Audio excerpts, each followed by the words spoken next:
کام ہونا نہیں ہے. اب آئیے مولا کائنات زبان سے کو آسان ہے علی علی کرنا, دل میں علی کو بسانا تھوڑا مشکل ہے. پہلے تو اولا علی ہر دل میں آتے نہیں, آ جائیں تو ہر دل سے جاتے نہیں. چاہے جان چلی جائے علی کی محبت نہیں جاتی, اگر آ جائے سر کٹ جائے نہیں جاتی. پہلی مثال, اگر آپ بولے دوسری سناؤں گا, نہیں بولے تو تیسری بھی سناؤں گا. صلوات پڑھے محمد و آل محمد. پہلی مثال, شام کے ملک میں, شام کا ملک کبھی اپنا نہیں رہا, ہمیشہ دشمنوں کا رہا. شام کے ملک میں ایک دور ایسا بھی تھا جب اعلان کرایا گیا کوئی بھی علی کا نام لینے والا مل جائے قید کر لو, گھر پہ آگ لگا دو, گھر کو ویران کر دو, قیدی بنا دو. یہ سخت مسئلہ جاری کیا گیا, فتویٰ, اعلان, کوئی بھی علی کا نام لے, نام ذکر نہیں کہ بیٹھ کے گھنٹوں ذکر کر رہے ہیں, قصیدہ پڑھا, نام لینا جرم تھا. شام کے ملک میں دشمن نے اعلان کروا دیا کوئی بھی علی کا نام لینے والا مل جائے گھر کو ویران کر دو, قیدی بنا لو, قتل کر دو. یہ سخت اعلان شام کے ملک میں ہو گیا, اور اعلان کے ہوتے ہی ملک شام کے سینٹر میں ایک مولا کا عاشق بھی رہتا تھا جس نے اس اعلان کے فوراً بعد ہی اپنا اعلان کیا, یا اہل الشام, اے شام کے لوگوں اسمعوا, سنو, کیا تم نے رسول کی حدیث بھلا دی ہے؟ کیا حدیث ہے؟ قال رسول اللہ یا علی انت خیر البشر ومن ابا فقد کفر. اے علی, کائنات میں سب سے بہتر شخص تم ہو, اور جس نے تمہیں چھوڑا وہ کافر ہے کہیں بھی. ایسے ہی شام کے لوگوں کو جمع کر کے حجر بن عدی نے اس اعلان کے بعد کہ علی کا نام لینے والے کو قتل کر دیا جائے, یہ اعلان کیا. رسول کی حدیث پڑھی فضائل علی میں کہ علی تم زمانے میں سب سے اچھے انسان ہو, اور تم کو جو چھوڑے, جیسے بھی چھوڑے, جہاں بھی چھوڑے, جب بھی چھوڑے, فقط کفر, وہ کافر ہے. جیسے ہی حدیث سنائی وہاں نام لینا جرم تھا یا فضائل پڑھے جا رہے تھے. حجر بن عدی کو قیدی بنا لیا گیا. وہی حجر بن عدی ہے جو ابھی 2013-14 میں داعش ملعون میں جو گروپ تھا انہوں نے ان کی قبر کھودی تھی اور سوشل میڈیا پہ بہت وائرل ہوئی. قبر کھودی, توہین کی, لیکن جب قبر کھودی گئی تو پتہ یہ چلا لاش ویسا ہی ہے جیسے ابھی رکھی گئی ہو, چہرہ ویسا ہی ہے, داڑھی ویسا ہی ہے, بال ویسا ہی ہے. اتنے صدیوں بعد مولا کے ایک عاشق اور غلام کی قبر کھودی گئی, چہرہ وہی ہے, داڑیاں ویسے ہی ہے, بال ویسے ہی ہے, بدن ویسے ہی ہے, کوئی کمی نہیں لگتا. ابھی سوئے ہیں, ابھی سوئے ہیں. یہ تو مولا کے عاشق کی قبر تھی.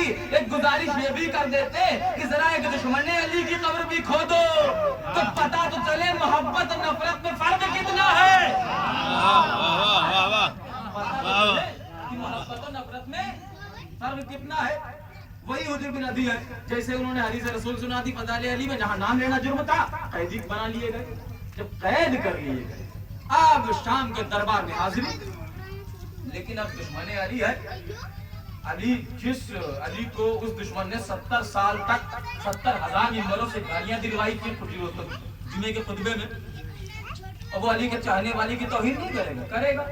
اس نے کیا کیا, حجر بن عدی کو دربار میں کھڑا رکھتا ہے, کڑی بیڑی پہنا کے, باتیں نہیں کرتا.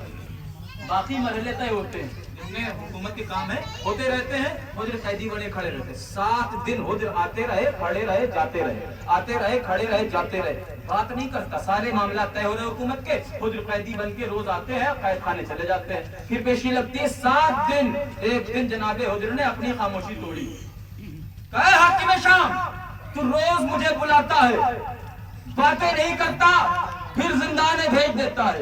7 دن سے میں دیکھ رہا ہوں تو مجھے بلاتا ہے, مجھ سے باتیں نہیں کرتا, ڈرتا ہے. یہ ہے عشق علی, یہ ہے محبت علی. ہتھکڑی بیڑی پہن کے بھی وہ جرأت ہے کہ پہلے تو اعلان کے خلاف فضائل سنائے, اور پھر اسی لیے مولا کی محبت اولل دل میں آتی نہیں, آ جائے تو جان جائے محبت علی جاتی نہیں. یہ تو مثال حجر بن عدی کی تھی جنہوں نے للکارا اور محبت علی میں شہید ہوئے. اب آئیے ملک عراق, شہر کوفہ, بازار کوفہ, جناب مولا کائنات کا ایک اور عاشق.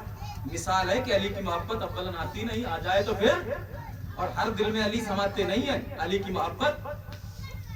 بازار کوفہ میں مولا کائنات کا گزارا ہے، کوفے کی بڑی ہوئی گرمی دھوپ کا عالم جناب میثم تمار اپنی چھوٹی سی دکان پر کھجوروں کی بیٹھے ہیں۔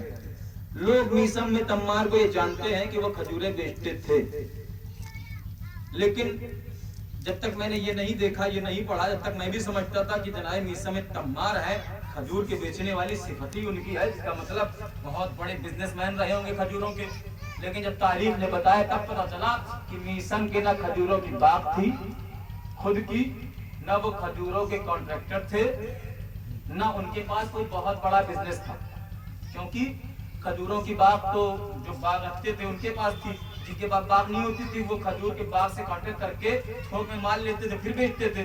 جناب میثم کو لوگ تھوک میں مال بھی نہیں دیتے تھے علی کی محبت کی بنیاد پر۔ تو میثم کھجور پاتے کہاں سے تھے؟ تو پتہ یہ چلا کہ جو کھجوریں پک کے خود بخود باغ میں گر جاتی تھی، تھوڑی کثیف ہوتی تھی، جن کو صفائی کی ضرورت پڑتی تھی، اس کو بڑی باغ ہے تو کافی کھجوریں گرتی تھی، تو ان کو صاف نہیں کرائے گا اگر مالک تو دقت ہو جائے گی، تو صاف کرانے والے کو پیسے چاہیے۔ تو میثم کہتے تھے میں وہ کھجوریں فری میں اٹھاؤں گا، تو میثم وہ کھجوریں ساری اٹھا کے بازار میں صاف کر کے دکان لگاتے تھے، کیونکہ میثم جانتے تھے بازار میں صرف امیر ہی نہیں آتے۔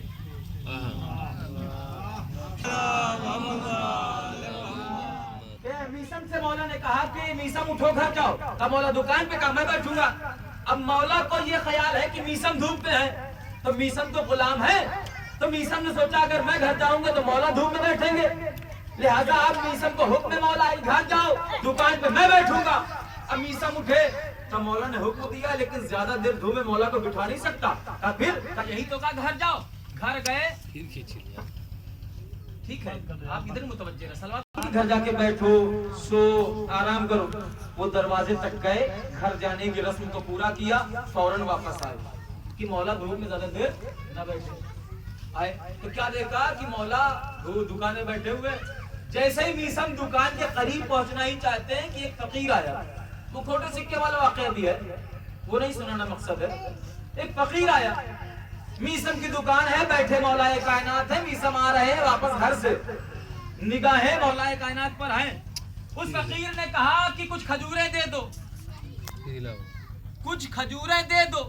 مانگنے والے نے اپنی حیثیت سے کچھ کھجوریں مانگی، دینے والا تو کائنات کا سخی ہے، کائنات کا کریم ابن کریم ہے، اس نے کچھ کھجوریں مانگی، مولا نے پوری ٹوکری اٹھائی اور فقیر کے حوالے کی۔ یہ واقعہ میثم آتے ہوئے دور سے دیکھ رہے ہیں کہ مولا ایک فقیر کو پوری ٹوکری کھجور کی دے رہے ہیں۔ مولا نے فقیر کو کھجور کی ٹوکری دی اور میثم پہ نگاہ پڑی، مولا مسکرا دیے، مولا مسکرا دیے۔ اب جب مولا مسکرائے تو میثم بھی مسکرا دیے۔ اب جب میثم قریب آئے تو مولا نے پوچھا میثم تو مسکرائے کیوں؟ میثم نے کہا مولا پہلے تو آپ مسکرائے۔ سبحان اللہ، یہ ہے فضائل کی رونق۔ فضائل اہل بیت ایسے ہی سنے جاتے ہیں کہ چہرہ دیکھیے، فضائل اہل بیت سن کے دو ہی اثر چہرے پہ ہوتے ہیں، یا چہرہ کھلتا ہے یا چہرہ کھلتا ہے، یا چہرہ کھلتا ہے یا کھلتا ہے۔ جہاں کھلتا ہے وہاں حیرت ہوتی، جہاں حیرت وہاں انکار ہوتا ہے، جہاں انکار ہوتا ہے وہاں حدیث اپنا سہارا لے لیتی ہے، ساری چیزیں ہیں۔ تو فضائل اہل بیت ایسا لگے امیر بن کے سنیے، مصائب غریب بن کے سنا کیجیے، فضائل ایک دم امیر بن کے، دنیا کے پریشانی چھوڑیے کہ میرے مولا کے فضائل ہیں۔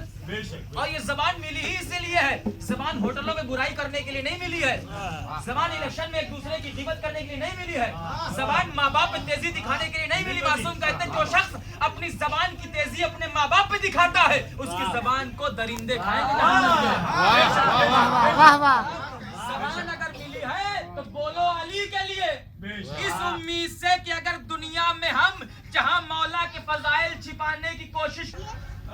مولا نے کہا میں اس لیے مسکرایا کہ تم سوچ رہے ہوگے کہ مولا آج میری دکان پہ آئے تو فقیر نے کچھ مانگی تو پوری ٹوکری دے دی، اگر روزانہ ایسے ہی آتے رہے تو میری تو دکان ہو جائے گی بند۔ تو مولا نے کہا پھر میثم کیا ارادہ؟ کہا نہیں دکان تو رکھنا ہے، کچھ تو کرنا ہی ہے۔ مولا کے چاہنے والے نے اشارہ یہ بھی کر دیا